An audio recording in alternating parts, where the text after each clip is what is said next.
እኔ ስሜ ጀሚላ በሪሳ እባላለሁ። ስሜ ከሙስሊም ቤተሰብ ነው ወደ ጌታ የመጣሁት። ሙስሊም ነበርኩት። በዘሬም ክርስቲያን የሚባል ነገር አልነበረም። ሰውን የሚለውን ነገር የፈጠረው ኢየሱስ ግን ወደ እኔ መጥቷል። ክብር ለኢየሱስ ይሁን። እና ልጅ እያለሁ መስጊድ ሄደን ቁርአን ተምረን ጁስ ተምረን ስንመጣ ልጆች ሆነን ከ7 ዓመት ጀምሮ ነው ልጆች ቁርአን የሚማሩት በእስልምና። ሁሉ ጊዜ እየሄደን ክርስቲያኖችን እናስጨንቃለን። ላኢላሃ ኢላላህ ነብዩ መሐመድ ረሱላህ ኢሳን ጀደንሱ እንነማያለን። ሄደን ሁሉ ጊዜ ነብዩ ስለ አላህ ትልቅነት ወይም በሃይማኖታቸው ስለነበረ ትልቅነትና ሌላ አምላክ እንደሌለ ኢየሱስ ክርስቶስ እሱ ሰው ነው እያለን ሳይኮሎጂካሊ የተጠቀሙበት መንገድ ነው። ኢየሱስ ትውልድ ላይ አይምሮ ላይ ኢየሱስ ሰው ነው፣ ነብዩ መሐመድ ግን አላህ ነው ወይም ደግሞ እግዚአብሔር ነው ሚሎን በዜማ አይነት ነው ሳይኮሎጂካሊ ትውልድ ላይ የተጠቀሙትና እሱን እያለን ሁሉ ጊዜ ቤተክርስቲያን በራይ የተተከለች ቤተክርስቲያን ነበረች። ከኛ ትንሽ ትርቃለች።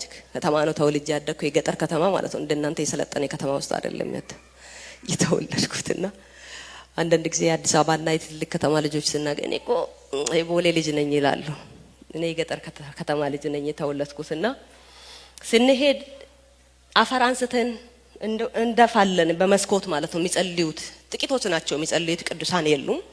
በእነሱም እንረብሻቸዋለን። እነሱ ሲወጡ በተለሽ ድንጋይ አንስተን የሆነ ነገር አንስተን ጀርባቸው ላይ ነው የምንመታ። ምንም አይመስላቸው። ጴንጤ እኮ የታደለን የድሮ ጴንጤ። ያሁኑ መንካት አይደለም ብታገላምጡ የመጨረሻ ጥፊ የመጀመሪያውን ጥፊ የሚመታችሁ እሱ ነው።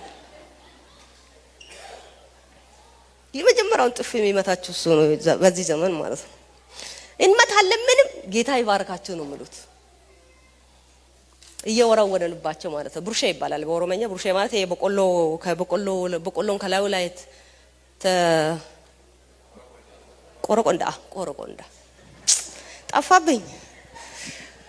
ቆረቆንዳ አንስተን ድንጋይ አንስተን እንመታቸዋለን። ግን ምንም እኔ ጴንጤ የረገጠን ቦታ አልረግጥም። አዑዙ ቢላሂ ተወፍቱ ላይ ለላህ የምል ሴት ነበርኩ። ዛሬ ግን የነገስታትን ንጉስ ተሸክሜ ምዞር ሰው ነኝ። ኢየሱስ ያድናል። ልጅ ሆነን የተዘራብን ዘር ሌላ ነበር እና ድሮ መሬት እንኳን አፈር ጴንጤ የረገጠበት ማረግጥ፣ ዛሬ ግን ይሄን ተሸክሜ ኢየሱስ ያድናል እላለሁ። ሳላፍር ማለት ነው። ቅድም በጣም በመንፈስ ያበዱ 2 አስመላኪዎች አሉና ከዚህ በፊትም ዳውንታውን መጥቼ ሳገለግል በቃ ነፍሴ በጣም ፈሰሰች። በቃ እነሱ ሲያስመልኩ መንፈሳቸው በጣም ደስ ይላል። እግዚአብሔር በዚህ ይባርካችሁ። ያስመለኩ 2 ወንድሞቼ ሌሎቻችሁ ስላላየ 3 ኮይር ስለተባለ ወደ ሌላ እንዳትወስዱብኝ። ኢየሱስ ጌታ ነው እና ቅዱሳን እንደዛ ያያደረገን ነበርን። እኔ አልወድም ካፍርን። ግን ከእለታት አንድ ቀን መስጊድ ሄጄ ቁርአን ተምሬ ስወጣ የእናቴና የአባቴ ቤት መካከል የአንድ ክርስቲያን የቅዱሳን ቤት አለ። እኔ ከመስጊድ ወጥቼ ወደ አክስቴ ቤት ሄድኩ። የዛ ከተማ ካንቲባ ናት አክስቴ። ከዛ ሲመለስ መዝሙር ሰማሁ። ኦሮሞኛ መዝሙር የገብታ ገለቶ ይባላል ዘማሪው። እጆሌ ዋቀዮ በጋ ብሊሰባተኒ ዲኔ ሲመርሴ ናኖ ኬሰመራ ስንፍጤ ቱሬ የሮድራ ይላል እና መዝሙሩ ልጁ ከእስልምና ሃይማኖት ነው የመጣው ወደ ጌታና ይሄ መዝሙር የሱን ካሴት ሲሰማ የአባቴ ታናሽ ወንድም ዶክተር ነው አሁንና እሱ ድሮ ይዘፈን ስለነበረ ግጥም የተለያየ ነገር በፖለቲካ መድረክ በተለያየ ነገር የከተማውን ነገር ሲደረግ ይሄት ስለነበረ የሱ ዘፈን መስሎኝ ነው የሰማሁት። መዝሙር መስሎኝ አልሰማሁ፣ ጭንቅላቴ ውስጥ ገባ። ከዛ ቤት ገባውና እያለፍኩ የሰማሁት ነገር ቤት ገብቼ የመጅሊስ ቡና ተሰብስቦ ቡናን ሲያፈሉ እኔ ነኝ ከቤተሰብ ውስጥ የተመረጥኩት መጅሊስ ቡና ማፈላ።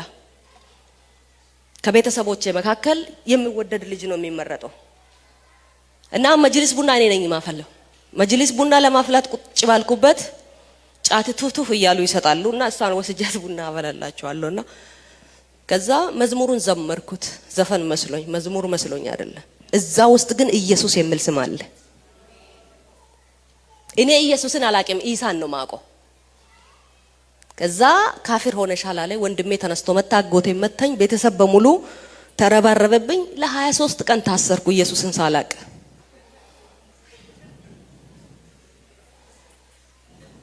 ኢየሱስን ሳላምን ሳላቅ ጌታን ሳልቀበል ለ23 ቀን እጄ ታስሮ የወንድሞቼና የቤተሰቤ እንጀራ ፍርፋሪ እየተሰጠኝ በገዛ አባቴና በእናቴ ቤት ውስጥ ስማችን አሰድበሻል፣ አስነቅፈሻል፣ በከተማችን አዋርደናል፣ በተከበረንበት ምድር አዋረደሽ። ለካ ኢየሱስ ለሱ ለካ መዋረድ ለካ ክብር ያመጣል።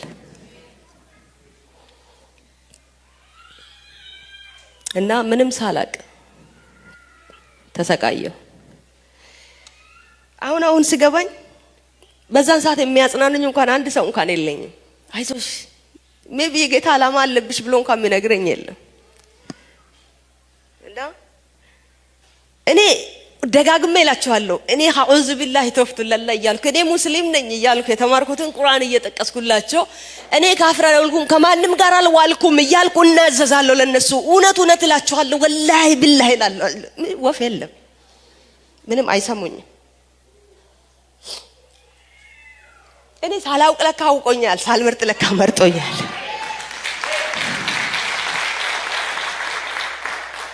ሳልወድ ወዶኛል ለካ እሱ ለካ እጁ ላይ ይዞኛል። እኔ አላወቅኩትም።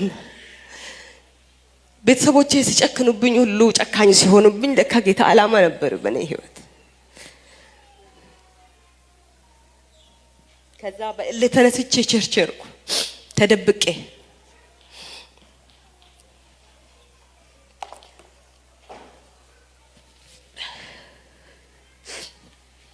ተደብቄ ሄድኩትና በጣም ትንሽዬ ቀዳዳ ነበረች ቸርች ሲሄድ ትንሽ ክሊኒክ ነገር አለች በሷ መሃል አልፌ ነው ሄድኩት። ገብቼ ረጅም መንገድ ሄጄ ቸርች ሄድኩ። ሲሄድ አንድ እናት አለች አረቄ ነጋዴ ቸርች መጣች። ከሷም ጋር እኔም ገብቻለሁ። ጌታ ስትቀበሉ ሲባል እኔ ተወስቼ እንዲጸለይልኝ ሲሄድ ከተማው ውስጥ ቤተሰቦቼ የተፈሩ ስለሆኑ ማንም ይጸልይልኝ አልነበረም። ለሷ ጸለዩላት። ይታየኝ አያዋለሁ ልጅም ስለሆንኩት እጅ ተጭኖ ለሱ እነሱ ሲጸልይ ለኔ እጅ አልተጫነ። ለካ እጅ ጫነብኝ ንጉሱ ነበር።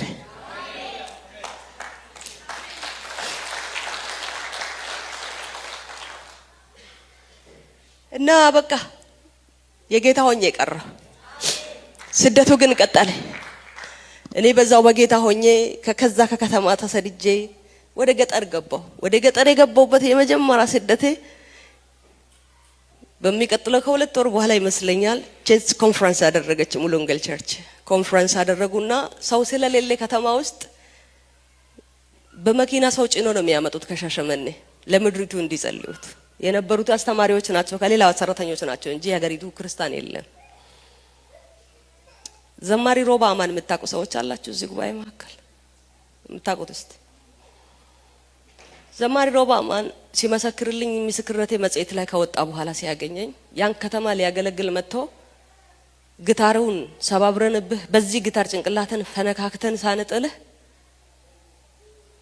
ተመልሰህ ትሄዳለህ ወይ ብሎ ከመኪና እንዳይወርዱ አድርጎ ሽንትልሽና ብሎ ለምኗቸው ከመኪና ወርዶ አፈሩን ኪስ ውስጥ ከተውን እኔ ተወለድኩበት ከተማ የተመለሰ ሳያገለግል ማለት ነው።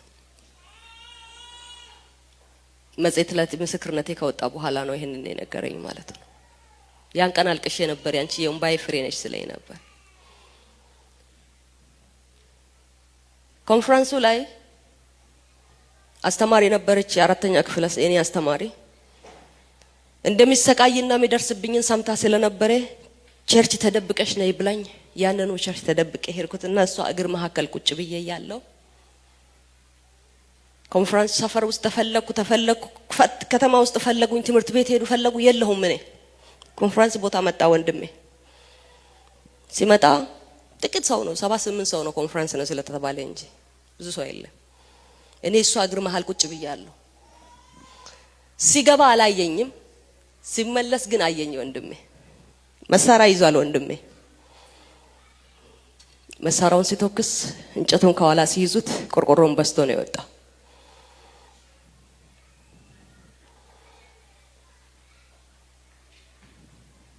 ከ15 አመት በኋላ ከ16 አመት በኋላ ነው ያንን መሳሪያ ተኮሰብኝ ወንድሜን ድምጽ የሰማሁት።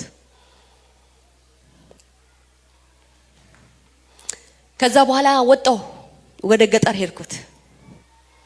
ገጠር ሄጄ ያጎቶቼ መንደር ሄድኩት። እዛ ከነሱ ጋር መኖር ጀመርኩ ተደብቄ ለ4 ወር እነሱ ጋር ስቆይ ሩቅ መንገድ ቸርች እየሄድኩ ጌታን እያመለኩ ይሁድ ከተማ እየሄድኩ ነው እያልኩ ነው የሚመጣው። እነሱ የገጠር ሰዎች ስለሆኑ አያውቁትም። እኔ ግን ከተማ ሄጄ አላቅም። እና ከዕለታት አንድ ቀን መጽሐፍ ቅዱስ ተሰጠኝ፣ ኦሮሞኛ መጽሐፍ ቅዱስ ተሰጠኝና ኦሮሞኛ መጽሐፍ ቅዱስን ይዤ ዘና ብዬ ወደ ቤት ሄድኩ። የራሴ ቤት እንደሚገባ ሰው አይነት ለካ ራሱ ይናገራል። እናንተ ባታወሩት እሱ ያወራል። አሜን።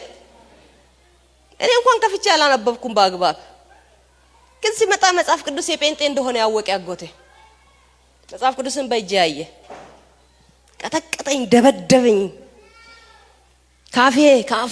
በአፌና በአፍንጫዬ ደም እስኪፈሰኝ ድረስ ደም ስር ተበጥሶ ይሁን ምን ይሁን እስከማይታወቅ ድረስ እዛ ሊያርደኝ ሴፉን ሲያመጣ ልጁ ጣልቃ ገብቶ አዳነኝ። ጌታ ማዳን ይችላልና። ከዛ በኋላ የመጨረሻ ተሰማ። ቤተሰቦቼም ያውቃሉ። በእነሱን ሸሽቼ ነው የሄድኩት። አጎቶቼ መንደር በቃ ካሁኑ በጣም አክራሪዎች እስላሞች አስተማሪዎችም ስለሆኑ ካሁኑ በቃ ትመለሳለች በቃ ተብሎ ሲጠብቁ እኔ ከድሮ በላይ ለካ እየጠነከርኩ ነው የሄድኩት። እነሱ ለካ የሚጠብቁት እነሱ ጋር ሆኜ በቃ ጌታ ነው የተወኩ መስሏቸዋል። በስደትም ሲሰሙ ለካ እኔ ጌታ እያበረተኝ ነው፣ ወስዶኝ በምድረ በዳ እያለማመደኝ ነው ለካ። ከዛ በኋላ በቃ አልተሳካም ነገሩ። በእነሱ አይምሮ ሊያርዱኝ ጂሃድ ሊወጡብኝ። ጂሃድ ሲባል ሰምታችሁ ታውቃላችሁ?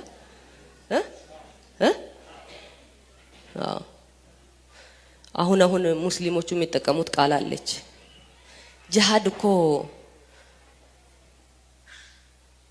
ኢስላም እኮ ጂሃድ የለውም ይላሉ። አሁን እኛን ለመሸወድ ነው በእነሱ ቤት የሚጠቀሙበት ሲስቴማቸው ነው። ነብያችን ራሱ ይፈቅድልናል፣ ሃይማኖታችንም ራሱ ይፈቅዳል፣ እስከ መጨረሻ እንሸኛለን ወደሚል ቀይሮታል። አሁን ጂሃድ ማለት ክርስቲያንን መግደል ማለት ጀነት መግባት እንደሆነ ቁርአኑ ይናገራል። ክርስቲያን ካረደ አንድ ሰው ከሰተት ብሎ ለምን ነፍሰ ገዳይ አይሆንም? ለምን 100 ሰው ገለው አይሆንም? ኃጢአት የፈለገ ኃጢአት ለምን አይኖርበትም? ሰተት ብሎ ጀነት ይገባል ብሎ እምነት አላቸው። ለነሱ ትልቅ ደስታ ነው እኔም መግደል።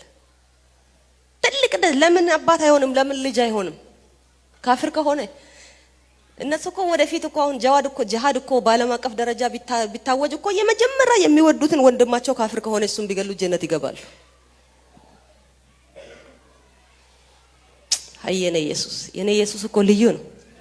የሚጠላህን ውደድ ይላል፣ የምትወደውን ሳይሆን ጠላትህን ውደድ ይላል እኮ። የኔ ኢየሱስ እኮ ልዩ ነው። ህይወትን ሰጠን እሱ ሞቶ። አሜን። አንተ ነፍስ ገለ መንግስተ ሰማያትን እኮ አትገባም ክርስቲያን ሆነ።